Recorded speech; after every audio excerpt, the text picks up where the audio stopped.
नीचे भारतीय जनता पार्टी की सरकार और ऊपर मोदी सरकार मध्य प्रदेश को देश का नंबर 1 राज्य बनाएगी, नंबर 1 राज्य।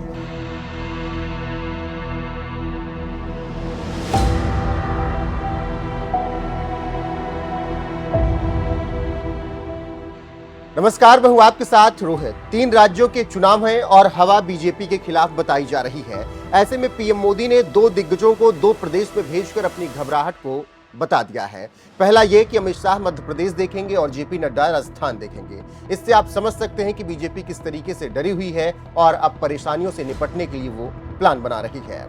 दरअसल आजकल मध्य प्रदेश को लेकर मोदी शाह काफी टेंशन में हैं और इसी के चलते शाह को मध्य प्रदेश जिताने का जिम्मा मिला है और इसी को लेकर शाह अब तक भोपाल का कई बार दौरा कर चुके हैं और अपने वरिष्ठ नेताओं शिवराज सिंह चौहान, ज्योतिरादित्य सिंधिया, बीडी शर्मा, नरेंद्र सिंह तोमर, कैलाश विजयवर्गीय को समझा रहे हैं कि काम पर ध्यान दीजिए और छोटी छोटी लड़ाई मत लड़िए। और इसी को लेकर कई दौर की बैठक भी हो चुकी है और शाह नेताओं को समझा रहे हैं कि जीतना है। उसी कड़ी में अमित शाह आज इंदौर के दौरे पर हैं और यहीं पर सभा को संबोधित करते हुए कहा कि राज्य के नेताओं के सामने मंच पर बैठे नेताओं से सरकार नहीं बनती, सरकार नीचे बैठे कार्यकर्ताओं से ही बनती है।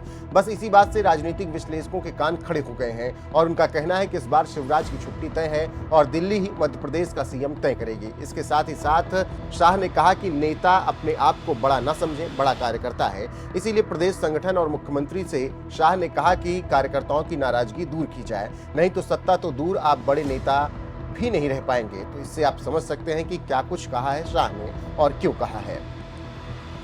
तो सुन लिया आपने क्या कुछ कह रहे हैं देश के गृह मंत्री अमित शाह और ये बयान वो क्यों दे रहे हैं, ये भी आप समझ सकते हैं। मित्रों, नीचे भारतीय जनता पार्टी की सरकार और ऊपर मोदी सरकार, ये दोनों मिलकर एक डबल इंजन की सरकारें मध्य प्रदेश को देश का नंबर 1 राज्य बनाएगी, नंबर 1 राज्य बनाएगी। आप सभी हर बूथ से आए हुए कार्यकर्ता हैं। मैं आप सभी को एक बात कहने आया हूं कि भाजपा को चुनाव कभी भी मंच पर बैठे हुए नेता नहीं जिता सकते। जिता सकते हैं क्या? अरे जोर से बोलो, जिता सकता है? भाजपा को नेता कौन जिता सकता है? कौन चुनाव जिता सकता है? कौन कौन कौन कौन? सही बात है, भाजपा को चुनाव मेरे बूथ में बैठा हुआ कार्यकर्ता जिता सकता है। आज यहां से संकल्प ठान कर जाइए कि मध्य प्रदेश में 2023 में विजय के सारे रिकॉर्ड तोड़कर प्रचंड बहुमत के साथ कमल फूल की सरकार बनानी और 2024 में 19 की 19 सीटें जिताकर मोदी जी को तीसरी बार प्रधानमंत्री बनाना है। मुझे बताओ मालवा वालों, लड़ाई के लिए तैयार हो? सुनाई नहीं पड़ता है, दोनों हाथ उठाकर बताओ तैयार हो? हम एक एक पल बिगाड़े बगैर विजय के लिए परिश्रम की पराकाष्ठा करेंगे।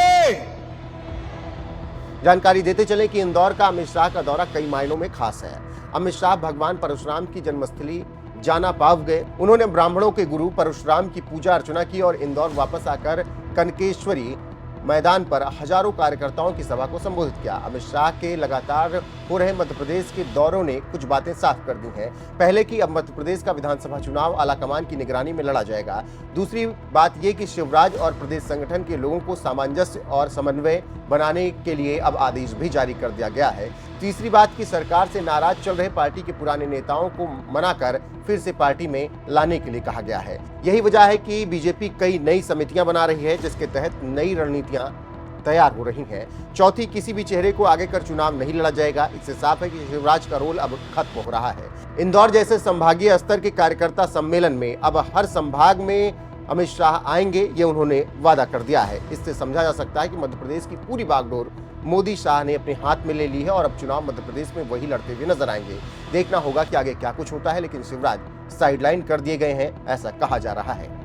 और मित्रों, मैं आज पूछना चाहता हूं श्रीमान बंटाधार और करप्शन नाथ जी को कि आप बताइए 2004 से 14 तक कांग्रेस की सरकार थी, आप कितना रुपया मध्य प्रदेश को देते थे? मैं बताता हूं 2004 से 14 तक वो लोग 2 लाख करोड़ रुपया केंद्र से मध्य प्रदेश को देते थे। कितना देते थे भाई? जोर से बोलो, कितना? और नरेंद्र मोदी जी ने 14 से 23 के 9 साल में 7.5 लाख करोड़ रुपया देने का काम नरेंद्र मोदी जी ने किया। रेलवे के लिए, राजमार्ग के लिए कई सारे काम किए। रेलवे और नेशनल हाईवे मिलाकर टोटल 1 लाख करोड़ से ज्यादा अलग पैसा दिया। ग्वालियर हवाई अड्डे का विस्तार, रीवा में नया हवाई अड्डा, जबलपुर में नया टर्मिनल और 4000 से ज्यादा तालाब बनाने का काम किया। 250 मेगावाट का सोलर पार्क, 750 मेगावाट का सोलर पार्क और लगभग 4190 करोड़ की लागत से ग्रीन फील्ड पीथमपुर में स्थापित करने का काम भारतीय जनता पार्टी की सरकार ने किया। मित्रों, नीचे भारतीय जनता पार्टी की सरकार और ऊपर मोदी सरकार, ये दोनों मिलकर एक डबल इंजन की सरकारें मध्य प्रदेश को देश का नंबर 1 राज्य बनाएगी, नंबर 1 राज्य बनाएगी। आप सभी हर बूथ से आए हुए कार्यकर्ता हैं, मैं आप सभी को एक बात कहने आया हूं कि भाजपा को चुनाव कभी भी मंच पर बैठे हुए नेता नहीं जिता सकते। जिता सकते हैं क्या? अरे जोर से बोलो, जिता सकता है? भाजपा को नेता कौन जिता सकता है? कौन चुनाव जिता सकता है? कौन कौन कौन कौन? सही बात है, भाजपा को चुनाव मेरे बूथ में बैठा हुआ कार्यकर्ता जिता सकता है। आज यहां से संकल्प ठान कर जाइए कि मध्य प्रदेश में 2023 में विजय के सारे रिकॉर्ड तोड़कर प्रचंड बहुमत के साथ कमल फूल की सरकार बनानी है।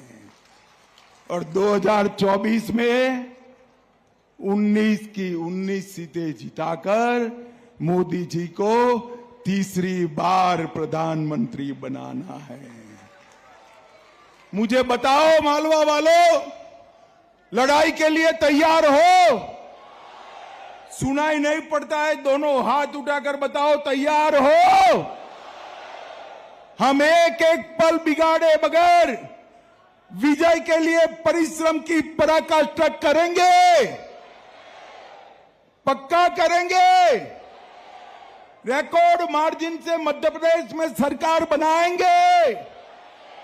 मोदी जी को सभी सीटें देकर तीसरी बार प्रधानमंत्री बनाएंगे।